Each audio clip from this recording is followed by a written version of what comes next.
आपका स्वागत है आपके अपने YouTube चैनल महाअध्ययन में। वीडियो को लाइक करें और अगर अभी तक चैनल को सब्सक्राइब नहीं किया है तो जल्दी से कर दीजिए। आज हम करने जा रहे हैं हमारे 7th स्टैंडर्ड की मैथमेटिक्स की वर्कशीट नंबर 21 यानी कि 21 और डेट है 8 दिसंबर। सिमेट्री लाइन, आज इसके बारे में हम जानेंगे। तो क्या होती हैं लाइन ऑफ सिमेट्री। सबसे पहले हम पिक्चर देख लेते हैं।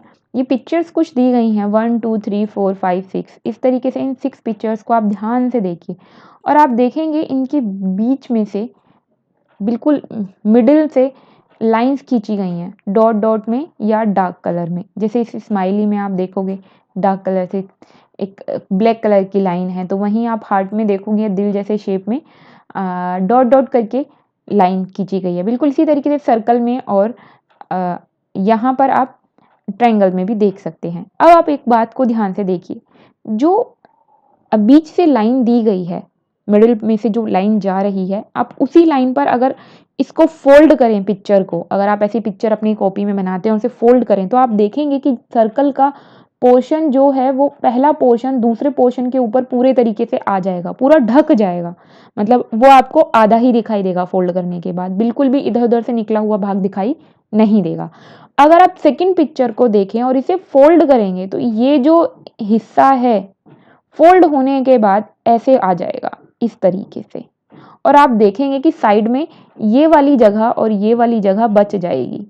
तो क्या इसने इसको पूरा कवर किया? तो आप कहोगे नहीं, इसने इसको पूरा कवर नहीं किया। तो ऐसी पिक्चर्स जिसमें पूरा कवर हो जाता है उसे ही हम सिमेट्री फिगर बोलते हैं, सिमेट्रिक फिगर।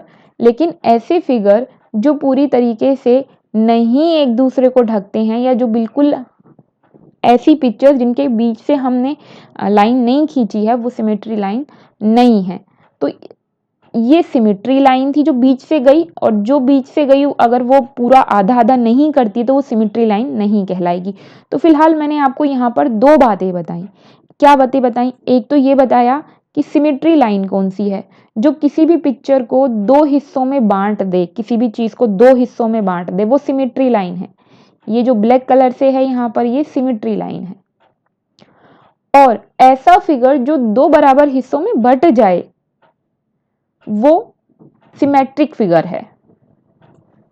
बस इतनी ही दो बातें हैं। और एक एक्सपेरिमेंट भी नहीं, एक गेम जो आप अक्सर खेलते हैं, एक बार फिर से रिपीट कर लेते हैं। आपने एक पेपर लिया, उस पर अपने मन मर्जी के मुताबिक आधे पोर्शन पर कलरफुल इंक्स को डाला, और डालने के बाद आपने उसे फोल्ड किया। और जब आप उसे फोल्ड करते हैं तो ये हमने यहाँ से इसे फोल्ड किया, सिर्फ आधे पोर्शन पे हमने इंक की कुछ डॉट डाली थी। जब हमने उसे फोल्ड कर दिया तो वो इंक फैल गई, और ये इस तरीके से एक पिक्चर हमारे सामने, एक ब्यूटीफुल पिक्चर हमारे सामने, या ये कहें कि फिगर बन गया। और ये आप अक्सर बनाते ही हैं। तो चलो एक काम करते हैं और कुछ चीजें सीख लेते हैं, या कुछ और इसी के बारे में जान लेते हैं। वैसे अगर हम इस फिगर की बात करें जो भी हमने ये इंक से बनाया था, तो ये एक सिमेट्री फिगर बन गया है ना। बिल्कुल इसी तरीके से हम अल्फाबेट्स को ले लेते हैं। हमारा ए और एच ऐसे अल्फाबेट हैं जिनके बीच से हम ऐसी सिमेट्री लाइन खींच सकते हैं। ए है, ए से हम सिर्फ एक लाइन खींच सकते हैं जो सिमेट्री है, क्योंकि ये एक लाइन ए को दो बराबर भागों में बांट देती है। वहीं पर एच में से ऐसी हम दो लाइंस को खींच सकते हैं, जैसे ये खींची एक लाइन और ये खींची हमने दूसरी लाइन। बन गए ना दो हिस्से। एच ऊपर भी आधा है और नीचे भी आधा है, और लेफ्ट भी आधा है और राइट भी आधा है, यानी कि एच में से ऐसी दो सिमेट्री लाइंस हम खींच सकते हैं। तो अब बढ़ते हैं आगे और कुछ चीजें देख लेते हैं। यहाँ पर हमें एक ट्रायंगल दिया गया है, और ये ऐसा ट्रायंगल है जिसकी कोई भी साइड इक्वल नहीं है। तो ऐसा ट्रायंगल जिसकी कोई साइड इक्वल नहीं है, क्या हम उसमें सिमेट्री लाइन खींच सकते हैं? तो आप बोलोगे नहीं, हम उसमें से कोई सिमेट्री लाइन नहीं खींच पाएंगे। इसी तरीके से हम आइसोसेलेस की बात करें तो ये एक ऐसा फिगर है जिसमें से हम सिमेट्री लाइन बना सकते हैं, क्योंकि इसकी ये वाली साइड और ये वाली साइड इक्वल है। तो इसलिए इसके सेंटर पॉइंट से हम एक अगर लाइन खींचेंगे तो वो सिमेट्री होगी। तो इसका आंसर हो गया 1। आपके पास कभी भी रेगुलर, यहाँ पर रेगुलर पेंटागन दिया गया है। रेगुलर इमेजेस जब दी जाती हैं वो 6 साइड वाली, 7 साइड वाली, 8 साइड वाली, जितनी साइड वाली होंगी उसमें से उतनी ही सिमेट्री लाइन खींची जा सकती हैं। तो ये क्योंकि पेंटागन है, 5 साइड्स हैं इसकी, इसीलिए इसमें से हमने 5 सिमेट्री लाइन खींच ली हैं और ये 5 सिमेट्री लाइन हम इजीली बना पाए हैं। तो ये हो गई हमारा इसका आंसर। देखिए फिगर में दिया हुआ है, आप काउंट करके देख लीजिए। इसी तरीके से इक्विलेटरल ट्रायंगल की बात कर लेते हैं। इक्विलेटरल ट्रायंगल कौन सा होता है? वो होता है जिसकी सभी साइड्स इक्वल होती हैं।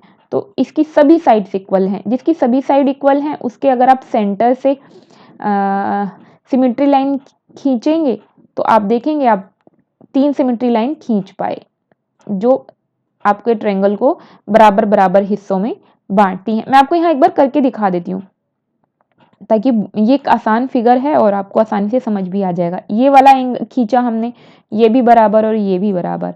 इसी तरीके से आपने यहाँ से खींचा तो ये भी बराबर और ये भी बराबर।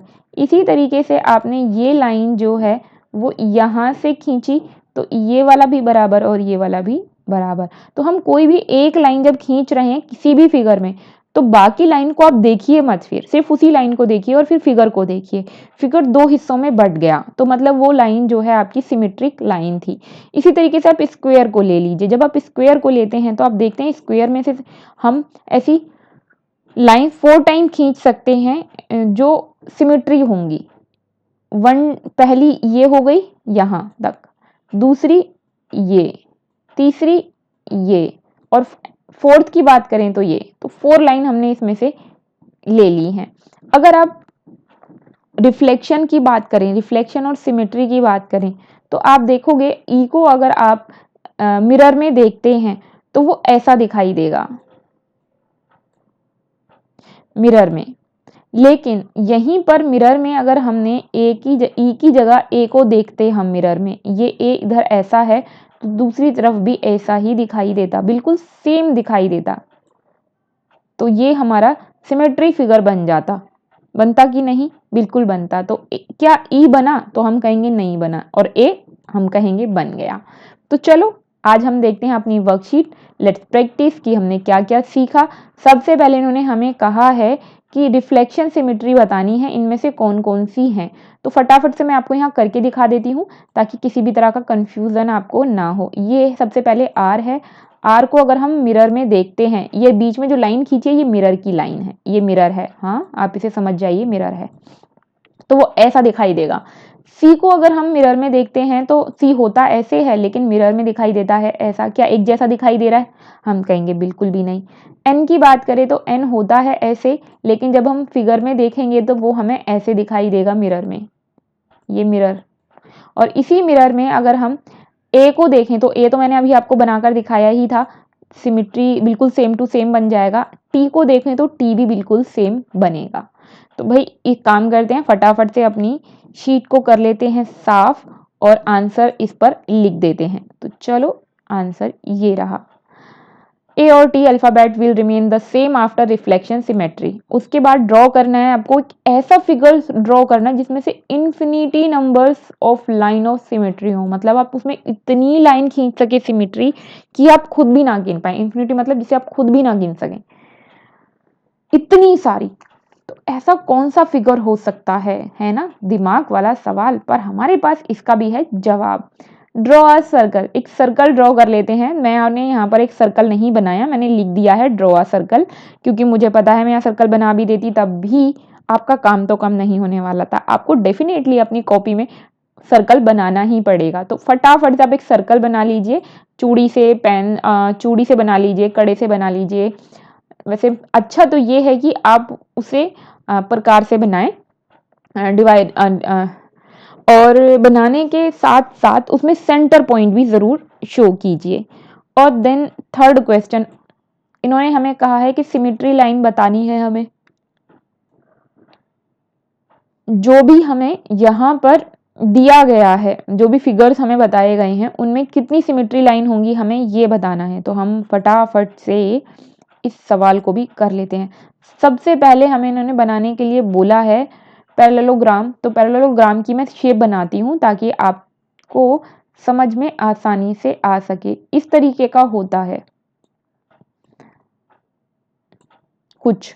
तो इसमें हम कितनी लाइन बना सकते हैं? मैं कहूँगी मैं इसमें 4 बना सकती हूँ, यानी 4 लाइन्स मैं इसमें बना सकती हूँ। 2 तो मैंने बना दी हैं, तो 2 के बाद थर्ड और फोर्थ भी देख लेते हैं कि वो थर्ड और फोर्थ लाइन किधर हैं। तो थर्ड लाइन यहाँ पर और फोर्थ लाइन यहाँ पर। इनमें से आप कोई भी एक लाइन जब क्लिक करेंगे, बाकी लाइनों को इग्नोर करेंगे, तो आप देखेंगे कि बराबर बराबर पोर्शंस में बट रहा है। तो इसका आंसर हो जाएगा 4। देन अगर रेगुलर हेक्सागन की बात करें तो मैंने आपको बताया ही था कि आपको कभी भी अगर ऐसा बनाने के लिए कहा जाता है कि जिसमें जो रेगुलर शेप्स होती हैं उनमें जितने भी साइड्स होती हैं उतने ही हम लाइन खींच सकते हैं। ये 1, ये 2, ये 3। अब आप कहेंगे बाकी कहाँ से खींचेंगे? तो ये 4, यहाँ से 5 और यहाँ से ये 6। ये हो गई 6 लाइन्स। देन अल्फ़ाबेट एक्स में से हम 2 लाइन्स सिमेट्री लाइन खींच सकते हैं, 1 और ये 2। तो ये हो गया इसका आंसर। आई होप कि आपको इसे समझने में वीडियो की मदद से आपको आपकी वर्कशीट समझने में मदद मिली होगी, हेल्प हुई होगी, साथ में आपका होमवर्क करने में भी। माय डियर स्टूडेंट्स, अगर आप चाहते हैं महाअध्ययन आपके लिए इसी तरह की वीडियोस को लाता रहे तो ज़रूरी है कि चैनल चलता रहे। उसके लिए ज़रूरी है शेयर्स, लाइक्स और सब्सक्राइबर्स चैनल पर बढ़ते रहें। तो वीडियो को लाइक करना बिल्कुल मत भूला कीजिए, प्लीज़ फटाफट से वीडियो को लाइक कर दीजिए। और अगर आपने अब तक चैनल को सब्सक्राइब नहीं किया है तो आपकी वीडियो के ठीक नीचे रेड कलर से लिखा हुआ है सब्सक्राइब, क्लिक कर दीजिए, कलर चेंज हो जाएगा और चैनल हो जाएगा सब्सक्राइब। फिर मिलते हैं ऐसे ही वीडियोज़ के साथ, तब तक के लिए स्वस्थ रहें, खुश रहें। नमस्कार और धन्यवाद।